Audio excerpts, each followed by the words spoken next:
Ricardo, para a gente começar, eu queria começar, na verdade, com uma pergunta muito básica, né? Que é o que é essa economia verde que a gente tanto está falando? Você sabe explicar para gente? Olha, o tema economia verde é um tema muito extenso, né? Eu vou pegar uma parcela dele, que é basicamente o conceito de energia renovável e o conceito de combustíveis verdes, que já abarca uma grande porção do mercado. Mas dentro desses dois conceitos é você descarbonizar os processos, né? Ou seja, tudo que consome um combustível fóssil, passar a utilizar um combustível de baixo efeito estufa, né? De baixa emissão de carbono, e do outro lado é descarbonização da matriz energética, né? Ou seja, o mercado utiliza uma matriz fóssil, oriunda de combustíveis fósseis, como gás natural, petróleo, e começar a utilizar uma matriz de uma energia renovável, que é uma energia de fontes limpas, né, como solar, hídrica e eólica. E o que a Goverde Energia faz? Qual que é a missão da empresa nesse cenário de transição energética? Então, a gente atua exatamente nesse segmento, né? A gente procura trazer uma proposta de valor para o nosso cliente final, que sem investimento, ele poder ter acesso à energia renovável e ter acesso a combustíveis verdes. O modelo original da Goverde, né, que é uma empresa que está há 10 anos no mercado, foi a estruturação de projetos de energia renovável e a comercialização dessa energia para o cliente que quer ter acesso à energia renovável sem investimento.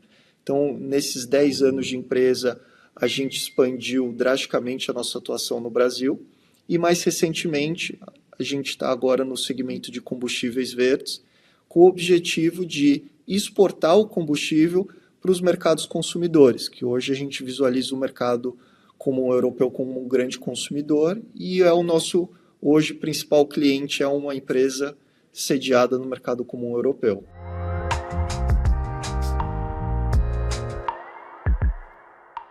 Inclusive era uma das minhas perguntas, porque a gente fala muito no Lisboa Connection sobre essa relação, né, entre o Brasil e a Europa. E a gente vê a Europa, né, se planejando para liderar esse modelo para a economia verde. Então eu queria saber de você também o que a gente pode aprender com eles, né? E também o contrário, assim, o que eles podem aprender conosco e se realmente existe esse mercado lá fora.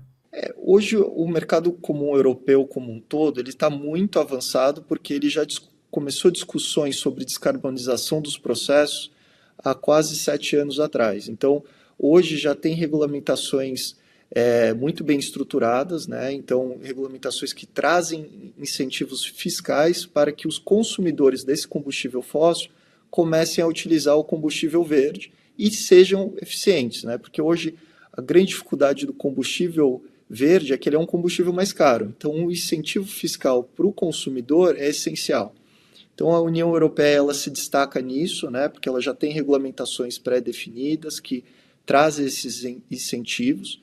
E isso posiciona muito bem o Brasil, porque hoje o Brasil ele já é um grande exportador de commodities, né, então ele tem uma cadeia consolidada como exportador, e o combustível verde ele tem naturalmente uma facilidade para produzi-lo, porque o combustível verde você precisa de energia renovável, água e CO2 biogênico, que são insumos em que a gente tem em abundância aqui no Brasil. Então, dentro dessa tese que a Goverde apostou aí na estruturação de projetos, principalmente no Porto de Suape e no Porto de Aratu. Mas como é que tá essa exportação, essas relações assim da Goverde com a Europa para começar essas exportações? Já tem alguma data? A gente já consegue falar nesse sentido ou ainda está inicial assim os acordos? Hoje a gente tem um acordo firmado, né, que é um acordo de intenções de compra, né, para a fase 1 do projeto de Suape e para a fase 1 do projeto de Aratu. Cada projeto desse, cada fase é 300 toneladas dia de produção de combustível verde, que é o e-metanol. Esse combustível ele vai para o setor marítimo, que é um dos principais setores consumidores de combustíveis fósseis no mundo, né? E é um dos setores que trazem aqueles incentivos fiscais que eu comentei no começo. Então, a Goverde hoje ela tem um cliente, que é um cliente dinamarquês, que compra todo esse combustível e a gente tem uma expectativa de entregar as primeiras entregas de combustível verde, o e-metanol, no final de 2028 e início de 2029. Então, a gente vem trabalhando com o governo estadual, tanto de Pernambuco quanto da Bahia, para a gente conseguir viabilizar esse cronograma.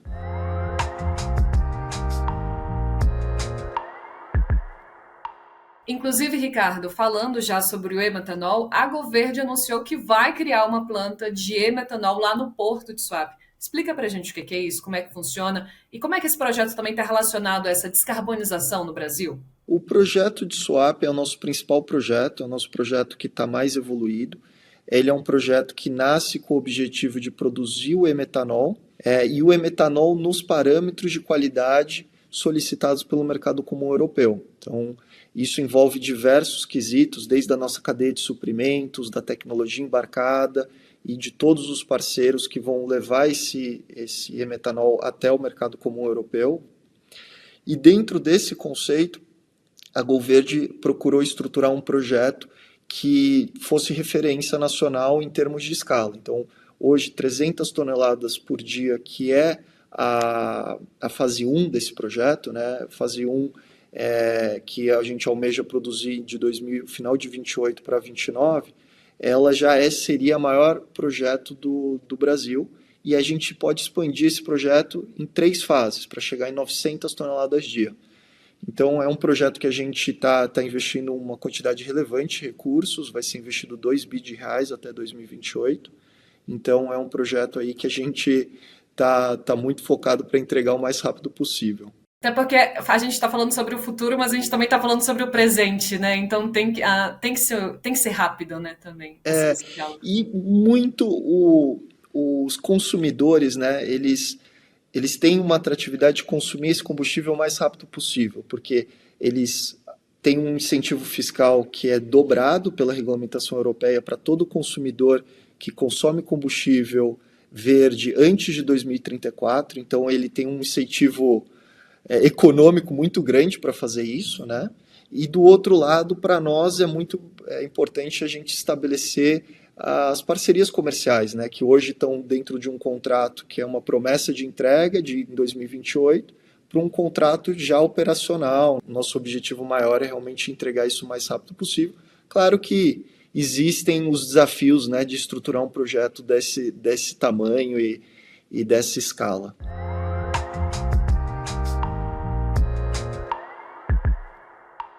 E já falando de desafios, né? Quais são esses principais, então, gargalos para uma economia de baixo carbono? Deve ter muitos. Eu vou pegar alguns principais, né? Pegando esses aprendizados que a gente viu do mercado comum europeu, a gente acredita que ter uma regulamentação muito bem estruturada para que tanto o consumidor quanto o produtor tenham incentivos para estruturar esses projetos, né? Então, o consumidor ele precisa ter um incentivo econômico e para que aquele combustível que é verde, que já tem todo o seu apelo de sustentabilidade, seja viável dentro da estrutura comercial dele. Então, acho que isso é um ponto importante para que o mercado cresça, mais países adotando as mesmas diretrizes, que hoje o mercado comum europeu é o líder. Além disso, uma evolução tecnológica que é natural, que a gente vê que quanto mais projetos forem sendo desenvolvidos, o custo de produção tende a cair. Esse custo de produção caindo, o combustível se transforma em mais eficiente, mais econômico e mais acessível. Então, a gente acredita de uma forma holística, assim, bem geral, esses 2 quesitos são pontos que vão fazer a matriz energética mundial mudar de forma drástica, né? E que tipo de investimento assim, ainda é necessário para ampliar, por exemplo, a inovação em tecnologias verdes aqui no Brasil, principalmente? Olhando o nosso cenário do nosso país, é muito uma visão de investimento em inovação. Se a gente pegar o percentual do PIB que o Brasil investe em inovação, isso o setor público e privado, ainda é um percentual baixo. Tá?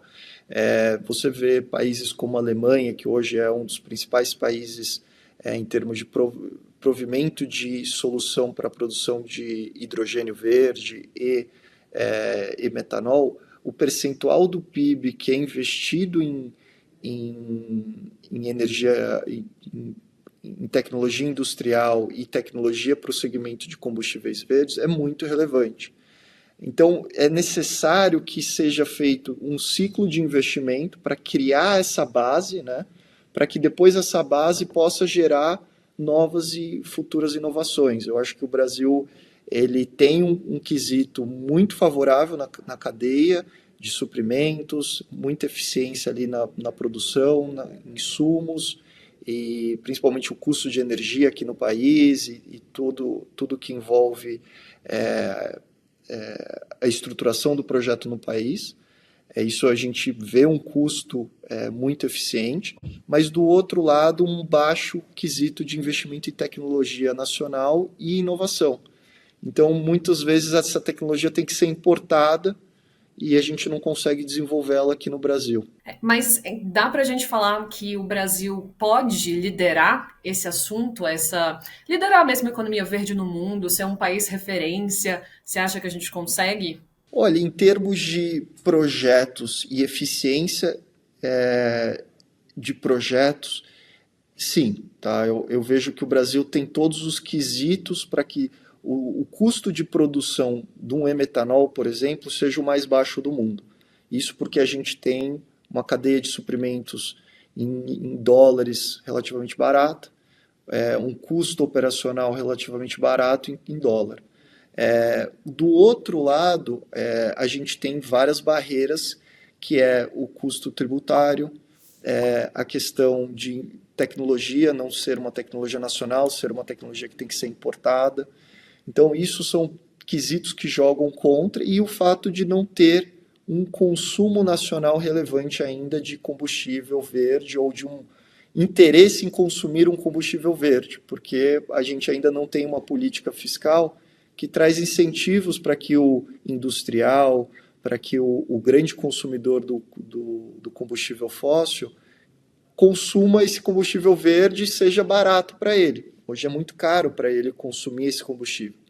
Então, eu acho que, de um lado, a gente tem um posicionamento estratégico muito relevante, mas, do outro, a gente precisa de uma visão governamental mais estratégica para que o Brasil crie esse consumo nacional, que a gente hoje ainda não vê.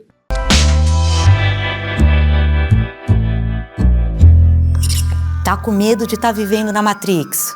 Bora sair desse bug? Tec, tec, tec no Amado Mundo. Tecnologia de um jeito simples e traduzido. Amado Mundo. Dá para se informar sem surtar.